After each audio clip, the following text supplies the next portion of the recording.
Carol the Coach. Sex, love. Carol the Coach. Sex, love, and relationships. We talk about it here. Carol the Coach.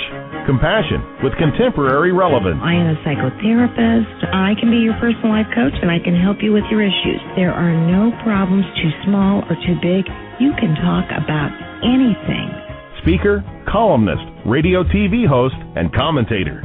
Carol the Coach brings messages of wellness and empowerment within reach of everyday people every day. Almost 5 years ago, I lost my soulmate in an accident. He was killed in a plane crash. Life just, for me, has seemed to stop. There are groups all over the city. I teach one. It is a specific way to start thinking so that you shift how you see the world, which then shifts your energy, and then you feel better and you actually see things differently. Carol the Coach. Always available, too, at carolthecoach.com. And welcome to Your Best Life. This is Carol the Coach. And again, I am so happy that you are here with me, learning some life skills that are going to make your life a lot better. And it can be tough when you're trying out some new skills that you know deep down in your heart you are supposed to be practicing, but you're afraid that you might be hurting the other person's feelings. You don't want to offend anybody. You don't want to make waves. You hate conflict. You avoid it at all costs. And therefore, you cannot be your authentic self. And when you can't be your authentic self, you end up being a people pleaser and doing for others, and that doesn't do you any good, and it really doesn't do the other person any good. So tonight we're going to be talking about codependency. What is that? If you've been in the mental health field, you know that is when you give up your identity for someone else and you're always working on their issues. You're either assisting them in creating the life that they want, or you're covering for them. You know, codependency came from Melody Beatty, who did Codependent No More, and she wrote about the partners of alcoholics and what they do to stay in denial, enable their partners, and virtually live through their partner's life as opposed to their own. So let me just check in with you for a second. Do you find that you seem to give in almost every relationship that you engage in? You know, if you have a husband or wife, are you chronically giving to them? Do you put your kids' needs before your own? Are you the person that calls and checks in with your friends to make sure that they're not mad at you, and you check in to see how they're doing, and then you realize that, hey, they haven't asked one thing about your life. They haven't checked in with you, and they certainly haven't checked in with feelings.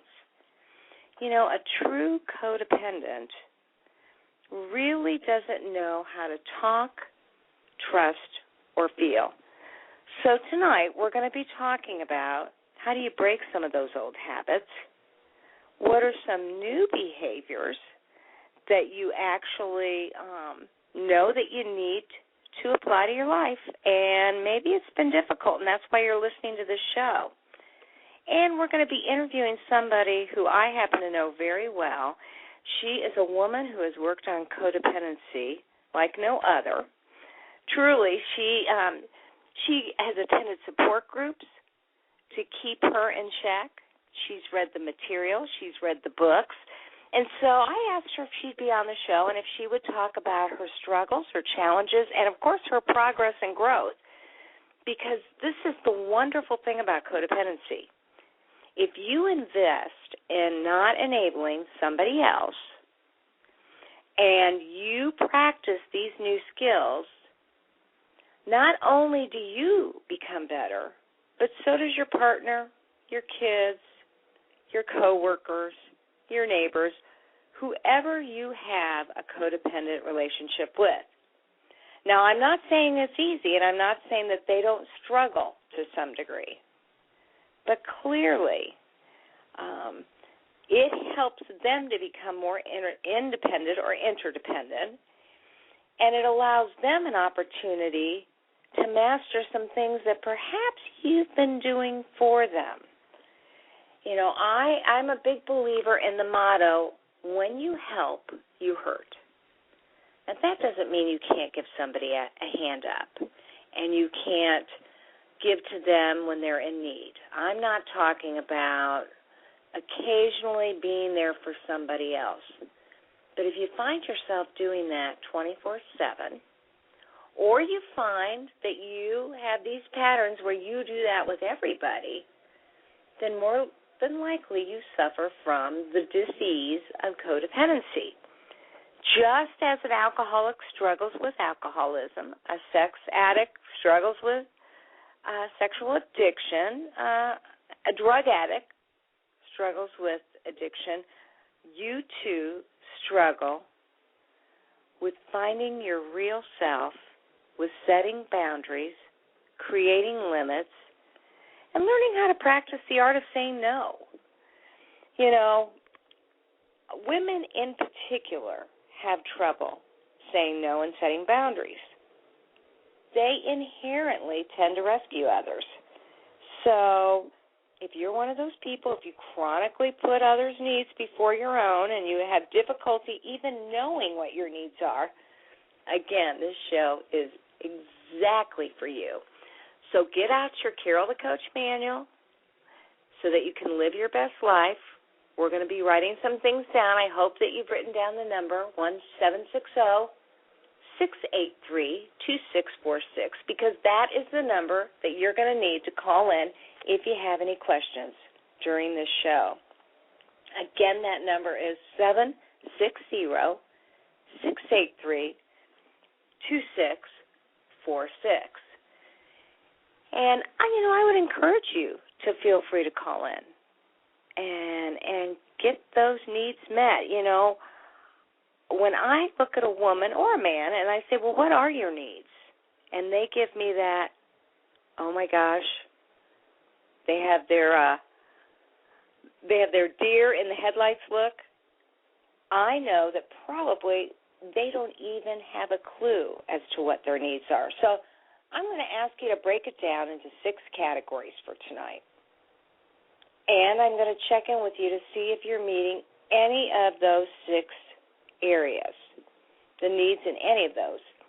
So let's just break it down. And we're going to be talking about this again next week, because it's all about having a semi-healthy balance. You know, if you're a young mom and you have 3 kids, your life probably is mostly all about the kids. That's what it's supposed to be, and I don't expect for you to be able to attend to your needs first and foremost. That is not developmentally appropriate, and it's not appropriate for the family. But a lot of you are middle-aged or even baby boomers, and the kids are grown, and you have taken on the responsibility of caring for the grandkids.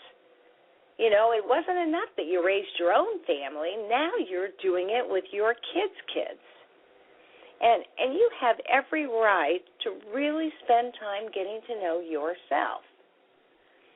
Now, those 6 needs are the emotional needs, the intellectual needs, the social needs, the physical needs, the spiritual needs, and the purposeful needs.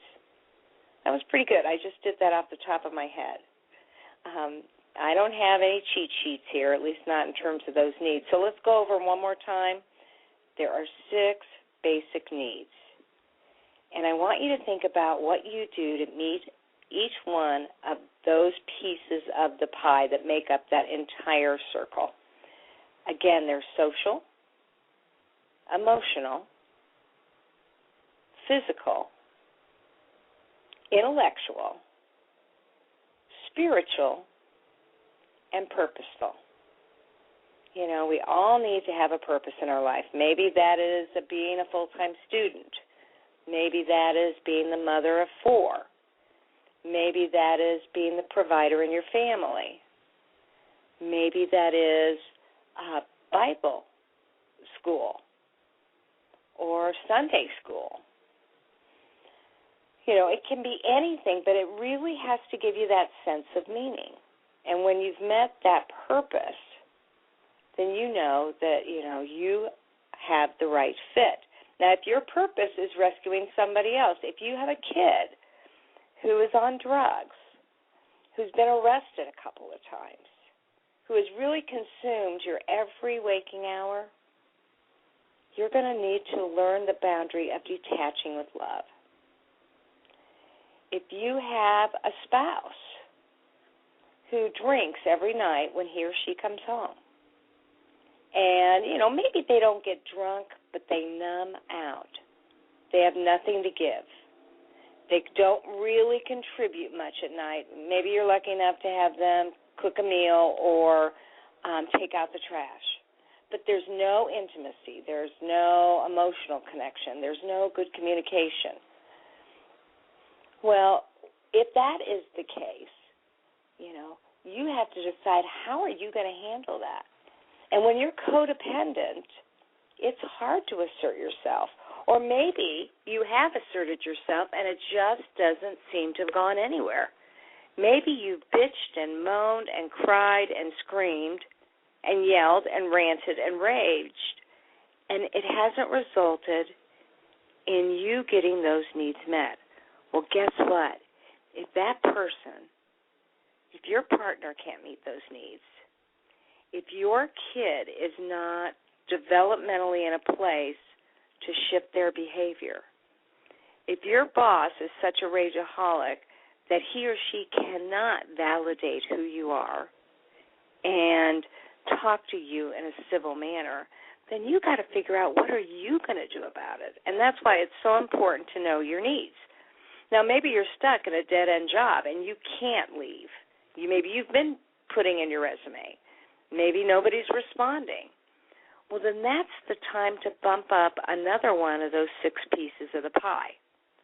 In other words, maybe that's when you increase your exercise so that you physically take control of your body, you get away from the situation, you create some good mental health so that you're better able to cope with a rageaholic boss, and you physically feel better. You're not sluggish, you're not overweight, your muscles are toned, and, you've put enough oxygen into your body. Okay, so that doesn't solve the rageaholic boss, but it does take care of who you are a little bit better than if you ignore that need. And I'm a big believer in social support. And if you've got codependency, well, there are these fabulous groups, Codependents Anonymous, that you can go to, and they're absolutely free. They ask for a donation. Most people give $1, and that pays for the literature that goes to the new newbies that come to the group. And what you clearly learn is, how do you stay in your own life and get out of the lives of others? How do you stop giving so much when your whole life has been invested in somebody else?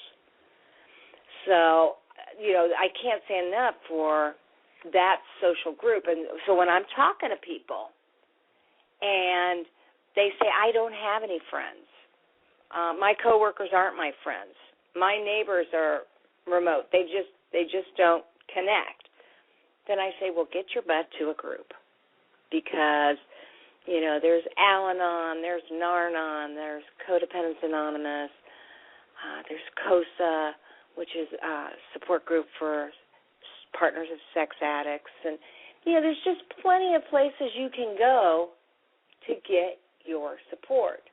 So you can never say, I don't have an option, because you know what? You always have choices. And working on codependency means that you attend to what those choices are. And developing that good sense of self may mean that you need to start intellectually stimulating yourself. Now, we tell senior citizens, work crossword puzzles, do Sudoku. And certainly there are people that nonstop get on their computers and play their games most of the night. But I'm talking about challenging yourself by doing something that's really healthy, that's stimulating, and makes you feel like you're learning something. And if you're listening to my voice and you're going, my gosh, I am way too tired to take on another thing, then perhaps we need to start with that physical need. And maybe you need to start with the basics, getting a good amount of sleep and taking your vitamins and taking naps during the weekend. You can't catch up on sleep, but clearly what you can do is increase the amount of sleep you get so you're not so exhausted. What I do know to be true, though, is that if you are depressed, then clearly what ends up happening is that you have no energy. You are lethargic. You clearly have difficulty. So I want you to be thinking about that. After the break, we're going to be talking to our guest, and she's going to be talking about what she did to break the chains of codependency. Carol the Coach. Sex, love, and relationships. We talk about it here. Carol the Coach. Compassion with contemporary relevance. I am a psycho. Well, welcome to the show. Glad you called in. How you doing?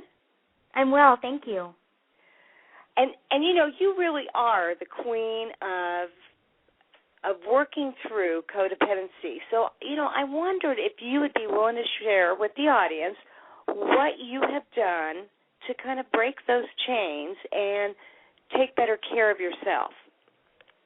Absolutely. This is something that I have, this being codependency is something that I have been working on for the last, I would say, 3.5 years, maybe 4. I came to understand that I had a problem because of something that was going on in my marriage. I, at that time, figured, as most codependents do early on in their journey, that my problems would all be fixed if my husband would just do everything that I wanted him to do. As I started to read, I started with the anthem of codependence, Codependent No More by Melody Beattie, and as I started to understand more about codependency and the way that it manifests itself in our lives, I started to have a shift in my thinking. This didn't happen overnight, obviously. It happened, I would say, over the course of probably 6 months to a year, where I began to own the fact that the problems that I was suffering in my marriage and in my own life were not ones that I could put at anybody else's feet. I had to come to an understanding that the reason that I wasn't fulfilled and happy was because I wasn't taking care of myself the way I needed to in order to live my best life. So you said that when you first started this journey, you were at a place where you thought, if my husband were only different, our lives would be happier. Exactly. And then as you began to read the books and get more information, you recognized that you had to find the happiness within yourself regardless of what he did. That's right. That's right. And that goes back to your comments before about detaching with love, and that was one of the skills that I had to learn first and foremost in my situation because of how I came into recovery. Okay. So then he was participating in something that, I mean, it was like drinking or gambling or sexing or something that was interfering in your life. Right. Okay. And how did you feel when that was going on? I mean, did it consume you? Did you just get depressed and sleep all the time? What were the physical symptoms that told you that you were in trouble? First of all, psychologically, I was definitely consumed with whatever he was thinking and doing, and I became sort of an investigator, always checking on, what was going on and looking at his emails and trying to understand what was happening with him. And whenever I would even get an inkling that there was maybe something going on, I had severe physical symptoms. I would literally get sick to my stomach.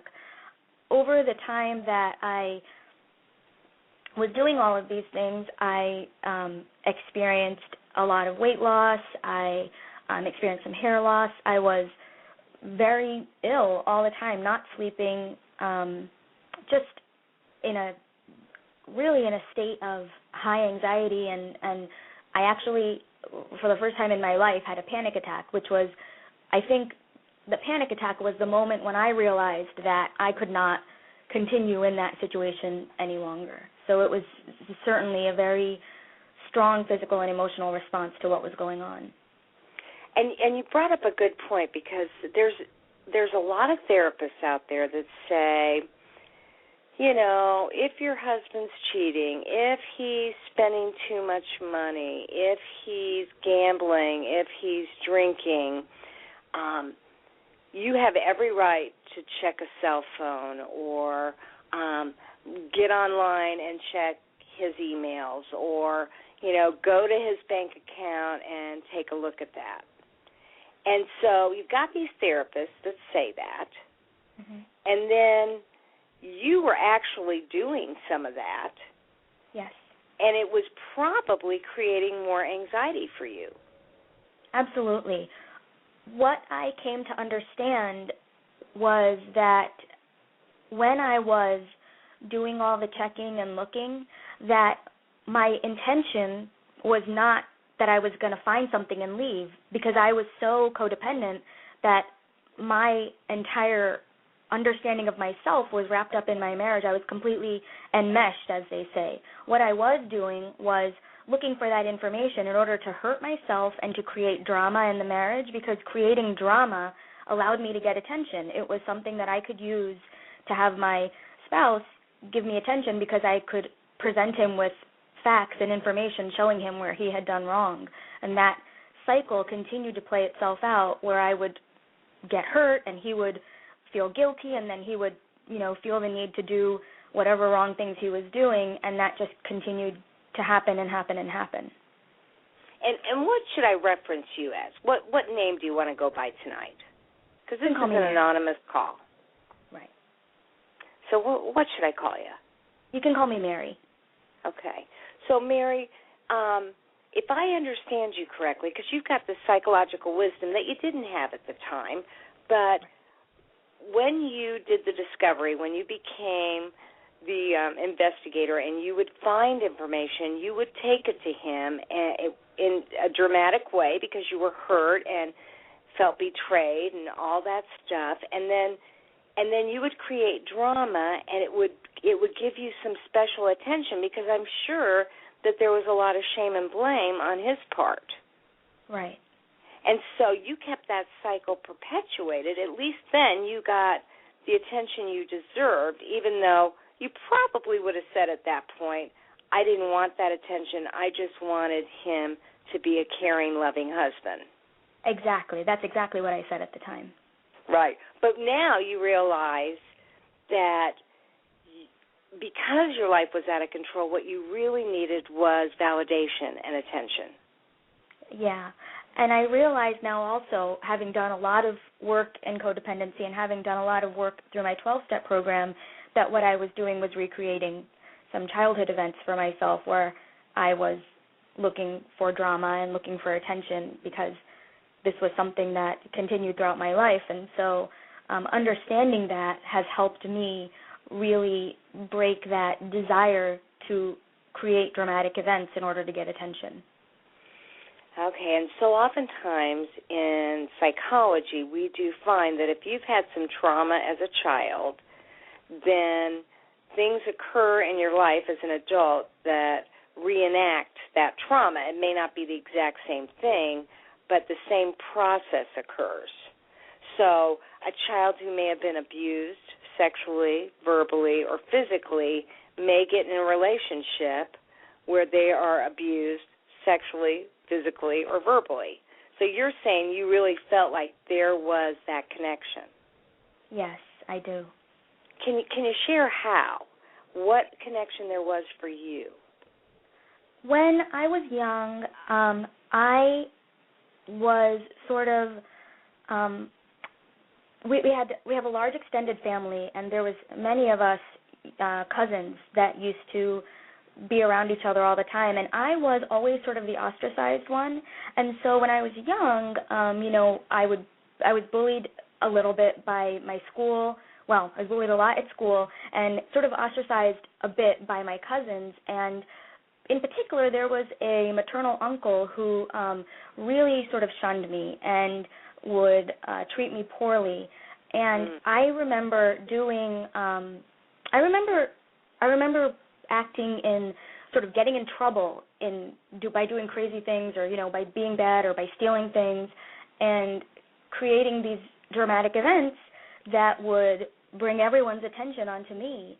And I think that in particular, when I think about the pattern, I feel that in particular seems a lot like what I was doing when I was being like I wasn't getting any attention in my marriage, and I was being ostracized and sort of not validated by my spouse, that I would do this similar thing, do this quote-unquote bad thing by searching through his emails or his phone or whatever, and then getting this dramatic attention again. Well, that makes sense. And so what we know about kids and parenting is that if a child isn't getting attention, negative attention is better than no attention. And so here you were feeling invisible or ostracized from the rest of the group, and when you acted out, you at least got everybody to notice you and pay attention to you, even if one would have looked at that and said, well, why would you want that? There was that psychological need to be noticed.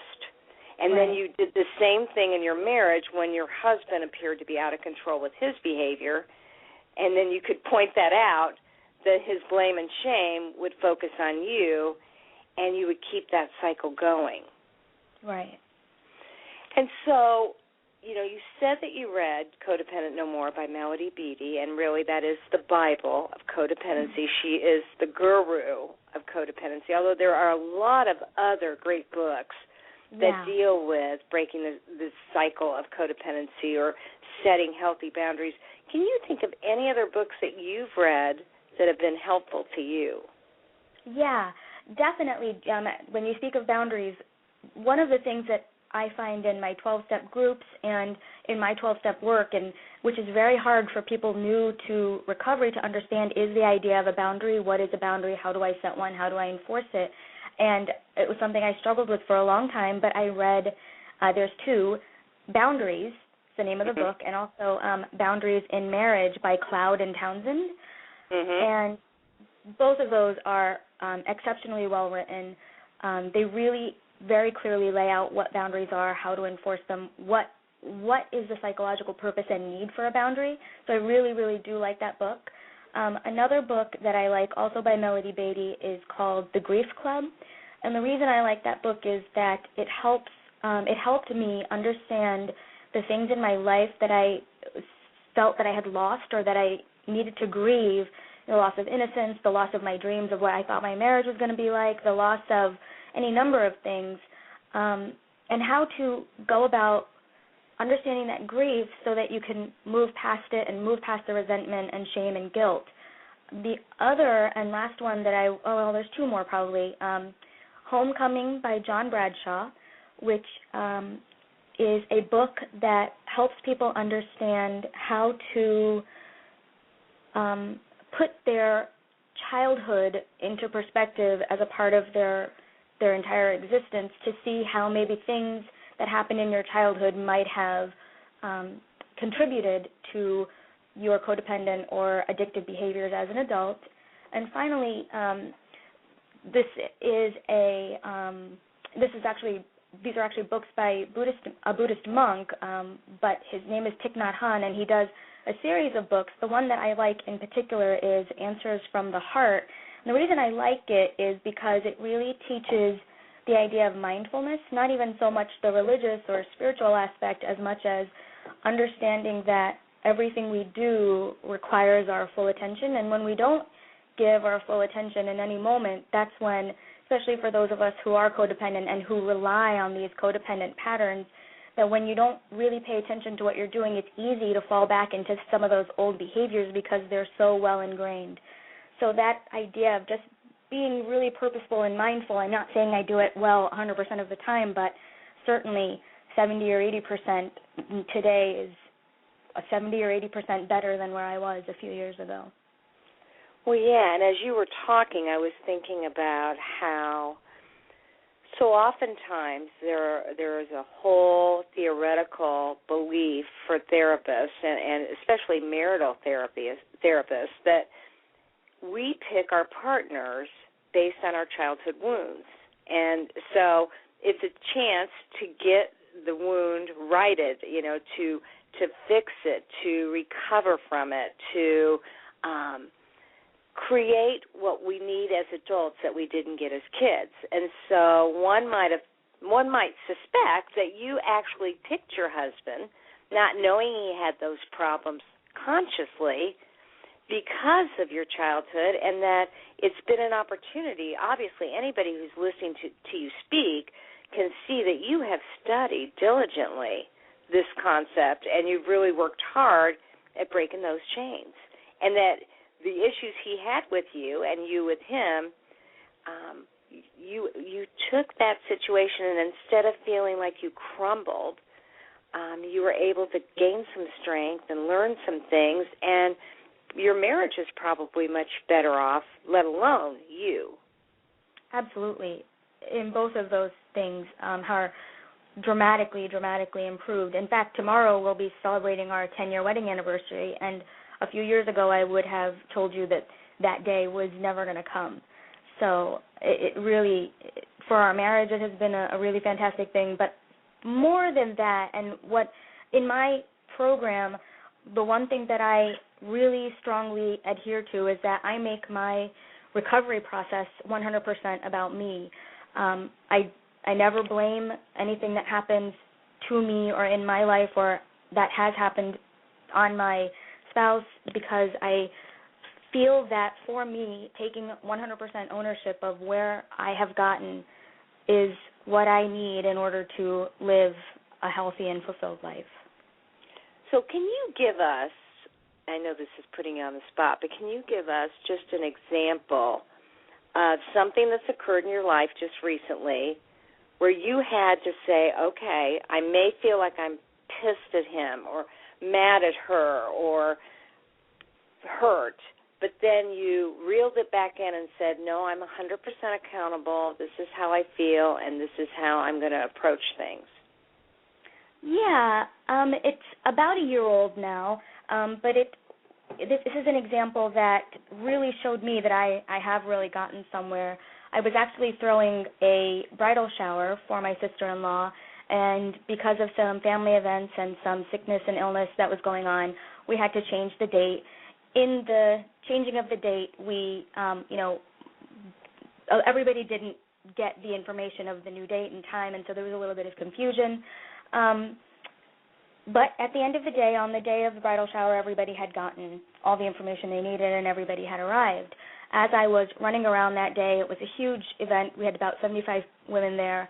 As I was running around, doing the organization and keeping things going, I overheard my sister-in-law, not the one I was throwing the shower for, but another woman, complaining about not having good information and, that everything seemed haphazard with the date changing. And I felt really horribly about that. And I know that in the past I would have crumbled. That would have ruined my entire day, and I would have not known how to continue.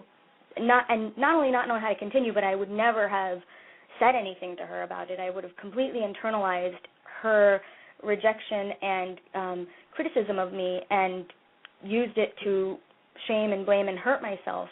Instead, I said, there were some mistakes. I didn't maybe follow up as quickly as I needed to, and I could have done this a little sooner, and I 100% owned that definitely could have been done better. But what I did do was I walked up to her and I said, I heard you talking, and it sounds like you were upset about the way the communication went for the bridal shower date, And I wanted to know if you wanted to talk about it, because I think it's better if you talk about it with me than with other people. She was obviously extremely chagrined. She was embarrassed. She was upset that I had hurt her, and she was very ashamed at being called out, frankly. And what I felt in that moment... But you didn't really call her out, though. I mean, you definitely addressed the issue, but you weren't critical of her. You just basically shared a preference. I would like for you to talk to me as opposed to talking to others. Right. Yeah, and so then what happened? Well, she was very apologetic. She apologized profusely. She said, "I'm really sorry. I didn't mean to do that. I should have talked to you." And I said, one of the things that really bothered me was she was talking about me to my very younger nieces, which seemed very disrespectful to me. But I just said to her, we're both adult women, and I certainly never meant to disclude you or to hurt you in any way, and so please know that this was a mistake, and I want you to know that I feel hurt by what I saw going on. So that was the end of that, and she, for the rest of the day, was just very apologetic to me. But that moment said to me that I was capable, and this is something that I heard from my therapist, that we teach people how to treat us. And I think about that all the time, because it really does. It really is true. When we let people know where we end and they begin, we have a boundary of safety. Well, yeah, and I don't know if you heard me earlier say that people that are codependent usually grew up in families where they were either invisible or the other extreme occurred. They took care of everybody and did everything, and they were surrogate parents. And so oftentimes if you're invisible, you don't get validated, and so you really don't know who you are. You don't know who to trust, what to say, or how to feel. Or if you're flying by the seat of your pants and you're being a surrogate parent to everybody, then you're too busy taking care of others to know who you are. And with your cousin, you were able to share your feelings, assert yourself, be accountable, and say, yeah, maybe this didn't go off as well as I would have liked it to. However, let's you and I talk about it. And that was really good emotional maturity on your part. I'm glad you were able to see what progress that you have made. Now, do you think you had difficulty talking, trusting, and feeling as a kid? Absolutely. Those, whenever I talked, it was, I don't even know how to say this in a way which makes sense to people, but I was a fantastical liar. I would make things up because I was so starved for somebody to pay attention to me that I would tell people anything that I thought they wanted to hear. Trusting, I think my sense of trust was, I don't even know that I had a sense of trust because I gave it to everyone. I was so starved for some kind of attention and affection that I incorrectly trusted anyone that came in my path. And so in terms of those things, it was absolutely skewed, and I had no sense of how to do any of those things correctly. Okay, and so you're saying that through the 12-step program and your therapy and your reading, you began to not only learn about boundaries and limits and assertiveness, but you also figured out how to trust people, how to talk, and certainly how to feel. Absolutely. One of the promises of the program, I'm sorry, one of the promises, go ahead.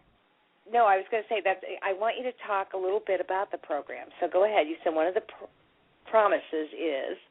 One of the promises is that as we learn to heal in this program, that we learn to talk to our family in a way which is safe for us and respectful of them.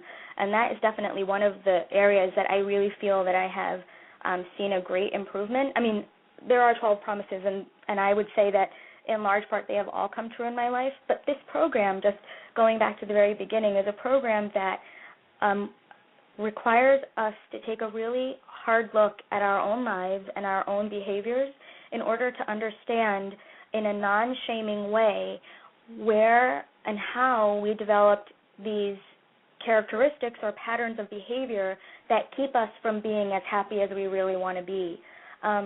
The 12 steps can sometimes be difficult for people because they feel that there's some kind of religious undertone, and there certainly can be. I myself am not a Christian. However, I feel that this program, if you are open to it and just allow the principles of the program to come into your life, that you can have a tremendous transformation by applying the principles of, just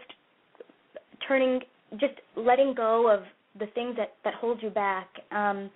There are 12 steps, why it's called a 12-step program, and there are meetings.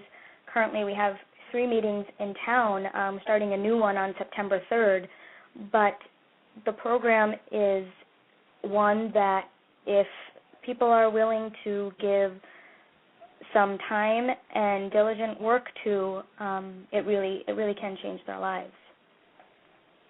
Well, and you're somebody that I typically use to hook up with people who may be afraid of going to a program, because what I get so often, both in my own groups that I run or in referencing 12-step groups, I get people that say, oh, I'm not a group person, I don't want to go and talk to other people, it seems really scary. And they don't even really know what they would be getting into, but the thought of being with other people and either sharing or listening feels very frightful. So sometimes we can hook a person up with another person who's been in the program, because you've been in your 12-step program for how long? I started 12-step about 2.5 years ago. So we can sometimes hook people up with people that have, that know the program, and it takes some of the edge off of walking into a new situation and not knowing anybody. But that really is the courage that most people have to have, is they have to get themselves to their first meeting. And you heard me say that it's free, but right. When you go there, what can somebody expect in a 12-step program in Codependence Anonymous? You can expect that you will not be required to speak. You won't be required to make any kind of a statement about yourself, to tell any of your story.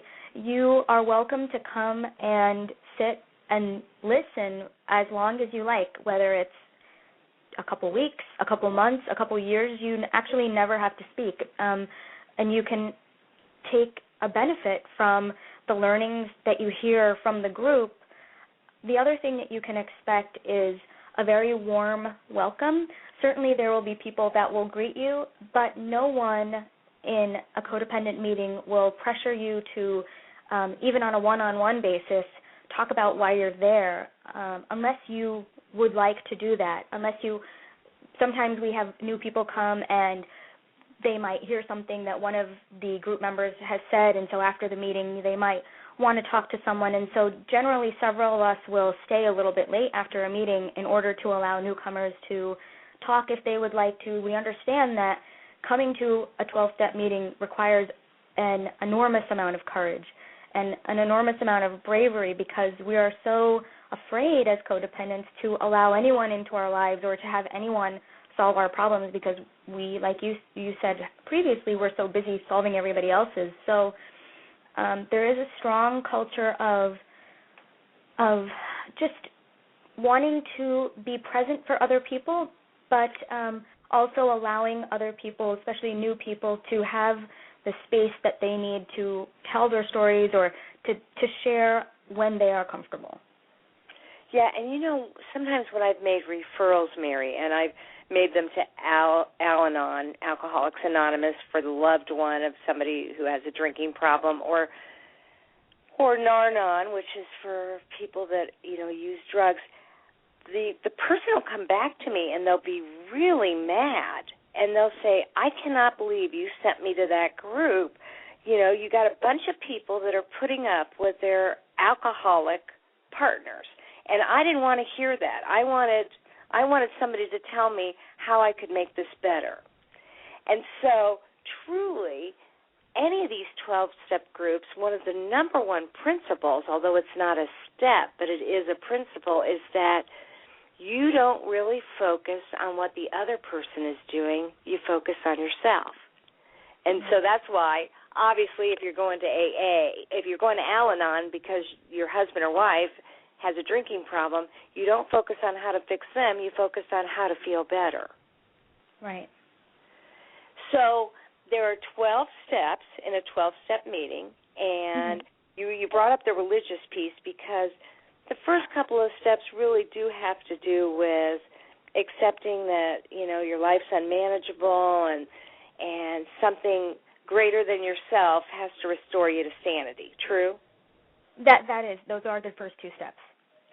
And then after that, you really take a look at your own self, your own wounds, your own flaws, your own strengths, and you get to talk with somebody about those whenever you feel ready. And like you said, some people, that may be years. And other people, they can fly through the program, and they may want to get right into the meat of that. Right. And then there are times when you realize that you've actually hurt people by trying to help them. Would you agree with that? Absolutely. And so you may be making some amends to some people, or at least to your own sponsor, so that you get some of those wounds out and you get to kind of heal from that. Would you agree with that? I would. Now, am I missing any other steps besides, of course, the service piece, which is so important that once you go through the program, you get to help others, and obviously you've worked through the steps, right? Have you worked through all 12? I have worked through all 12. So is there another chunk that I'm missing for anybody who is looking at, what do they need to do? What can they expect if they go to one of these groups? The one step that I continue to find very important in my life, obviously step 12 is the step that requires us to continue in the program and to be of service to other people. That is a very important step to me. But the other one that's important to me is, there's two more. Step 10, which requires us sort of every day to take a look at our own behaviors during the day. It's called taking a personal inventory, and to, as we realize that we've harmed another person or that we've harmed ourselves, to make that acknowledgement and then to either apologize if we need to or to do something to correct that. And sometimes, like I say, that can be to ourselves. We may have fallen back into a codependent pattern or done something in a way that harmed ourselves that we need to also be aware of. And that is an important check for me to make sure that I'm continuing to follow my path, not only to be the kind of person that I want to be, but also to know that I'm not falling back into all old patterns and behaviors. Finally, the one that I also really value and treasure every day of my life is the idea of taking time for prayer and meditation. As I said, I'm not Christian. I do have a very strong spiritual sense of self, and so meditation and the idea of maybe not prayer, but just having this intention for myself is really important because it keeps me grounded and centered. And as I mentioned before, it keeps me very, very mindful of the things that I'm doing and how I'm doing them. Well, and even though you're not Christian, you do believe in a power greater than yourself that Absolutely. Can help you through this process so that you're never really alone. No, that's absolutely correct, and I don't want to minimize that idea. I think it's absolutely crucial that as we go through this program, and not crucial, but it's sort of a gift of the program, that as we go through this program, we realize that some of us that have maybe had trouble with religion in the past or have felt harmed by religion, this is something that we see a lot in 12-step groups, that we come to a certain sense of peace and understanding, and we have a new sense of a relationship with a power greater than ourselves, and it is a very beautiful thing to see and to have happen in speaking for myself, in my own life. Well, I know that everybody's journey is different, and for you, your journey started when you were very young, and you are now a better person because of the supports and the hard work that you have done. If would you end the show by sharing the characteristics that you believe somebody may possess if they are codependent? You know, I kind of opened up the show with talking about things, but from your point of view, how would you describe somebody who is codependent? Somebody who is codependent, and I'm quoting a little bit here from the patterns of codependency, because I truly believe that codependence is sort of a syndrome of different characteristics and behaviors. Not any one of us has all of them, but many of these will show up in our lives. So things like denial, we have difficulty identifying what our feelings are, or we do things like we minimize how we feel, or we say, oh, you know, even if we were hurt by something somebody did, we'll say, oh, you know, it wasn't that bad, even though we might inside be really feeling terrible about it. We consider ourselves completely unselfish. We'll do for others, and we'll completely give all of our day, and then at the end of the day we feel completely spent, and our house is a mess, and we're eating Burger King, but we've done all these things, wonderful things for other people. Low self-esteem is certainly something that comes up a lot in codependency. That manifests itself in difficulty making decisions, even when it comes to things like going to restaurants. I remember in my own life, deciding where to go out to eat was, well, where do you want to go? Well, it's okay if I had that this morning. I'll have it again. It's just things like that. We are never good enough. Everything that we think or say or do will never be up to a high enough standard. We're embarrassed when people try to praise us or give us any recognition. We have needs and desires and wants of our own, but are never able to give voice to those things. Some of the other things are that we just don't fundamentally perceive that we ourselves are lovable or worthwhile or deserving of any attention or love. Another group of characteristics would be compliance. Some of these would be that we compromise our own values and our own integrity in order to avoid rejection or in order to avoid somebody else's anger. We will be extremely sensitive to how other people feel, and then when we get the sense that somebody's feeling a certain way, we're kind of like chameleons. We feel the same way. I remember never being able to have a discussion with someone else about any kind of topic because whatever somebody else felt, I would just automatically agree or take on their position because I just had no sense of my own position in the world. One that's really big is that we are extremely loyal people, even in a situation where we might be in an unhealthy or unsafe even relationship. We'll continue to stay there believing that we can save another person, or if we just do something a little differently, we can make somebody's life better. We place a higher value on what other people think and feel. We won't give a differing opinion about how we feel. We'll put aside our own hobbies and our own interests in order to do what somebody else wants. You know, for example, I hate action movies, but if somebody else wanted to go see one, I would happily sit through 20 just to have that person's company. And I'd probably pay for them too.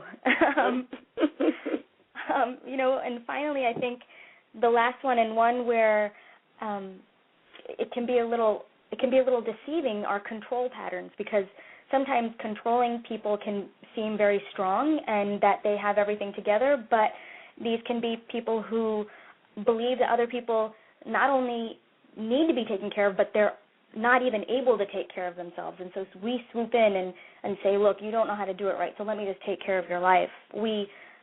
Controlling people might attempt to make other people, we convince them about what they think and feel. We become resentful, in fact, when others won't let us help them, and we will offer advice and guidance without being asked. We feel bad when we give advice and guidance and people don't take it. Giving gifts and favors without being asked, or lavishing them on people. This is something that comes up a lot in meetings, where people will spend lots and lots of money on other people in the hopes that spending this money and giving these things to people will create this bond. That definitely is something that comes up a lot. Also, so, I'm going to be giving an assignment at the end of the show where I'm going to be asking people to think about those 6 needs and to come up with at least 2 ways that they meet each one of the needs. So can I run through them with you just to give them an idea of how it works? Sure. Okay, so would you share with us 2 ways that you meet your physical needs? I am very conscientious about working out. I didn't always used to be. In fact, I was very overweight, but I now realize that working out gives me a sense of confidence in myself, and I also do a lot of yoga, which could be considered working out, but I consider it sort of a way of meditating, a way of body meditation, and so those are 2 things that I do to take care of my physical needs. Okay, and what are 2 ways that you take care of your social needs? I make sure that I am not always spending time, first of all, not just with my husband, but I have now, which is unusual for me from 4 years ago, I have a wide range of friends, and I stay in touch with them. So the first thing I would do is I stay in touch with my friends. I actively call them. I actively let them know how I'm doing. I actively ask them how they're doing. And the second thing is I make sure that I have time with people apart from my husband, so with my girlfriends, with my Codependence Anonymous friends, with my school friends. I actively harness the power of my social network. Okay, how do you meet 2 of your emotional needs? Emotional needs are definitely ones that can be tricky, but some of the things I do is in situations where things don't go the way I want them to go, or that I'm having trouble, I continually remind myself that I'm okay and that whatever is going on is something that I can get through and that I can handle it and that I have the tools that I need. So I do a lot of self-talk, a lot of positive self-talk to let myself know that I can handle things. The other thing that I do is I make sure that I live my life in a way which sort of has some integrity, and I that might be weird for emotional needs, but for me it's very closely linked, because I know that when I'm doing the right thing that I don't ever have a reason to feel bad about my actions, and so that's how I sort of link that to emotions. Well, and that really obviously shows that you've worked through some of the habitual lying that you did as a kid just to be noticed. So if you have a good sense of integrity, you know you're right on target. Yeah. What about how do you meet your spiritual needs? That's another important one for me. I meditate regularly, and I also do a lot of reading of some spiritual books, and I watch, some YouTube videos sometimes if I need to, or I listen to podcasts or things about spiritual matters in order to keep myself engaged and continually thinking about my spiritual self. Well, that makes sense, and it looks like we're coming close to the end of the show. But, Mary, I want to thank you again. And although this program is heard all over, would you share that new meeting, where that's going to be, and how people can find out about it? Sure. Meetings, wherever you are in the world, can be found at www.coda.org. CODA is CODA. www.coda.org, and you can go there and find a meeting. The new meeting that we're starting here in Indianapolis will be on Saturday morning. It will be from 9:30 to 10:30 a.m. at St. Luke's United Methodist Church. That's at 100 West 86th Street, and the room is W125. It's right up front across from the Hope Garden. Again, that's 9:30 to 10:30 a.m. on Saturday mornings in room W125. No need to go through the church. It's right up front across from the Hope Garden. And that meeting will be starting on September 3rd. Anybody is welcome to come. The tradition of Codependence Anonymous is that if you have a desire for healthy and loving relationships, you are welcome to attend a Codependence Anonymous meeting. So, thank you, Mary. That is exactly the information we were looking for, and I appreciate you sharing yourself with the listening audience. You've done incredible work, and I know you're an inspiration to others. Thanks so much. Okay? Thank you. Okay. And as I say at the end of every show, there will be only one of you at all times. Fearlessly be yourself. See you next week.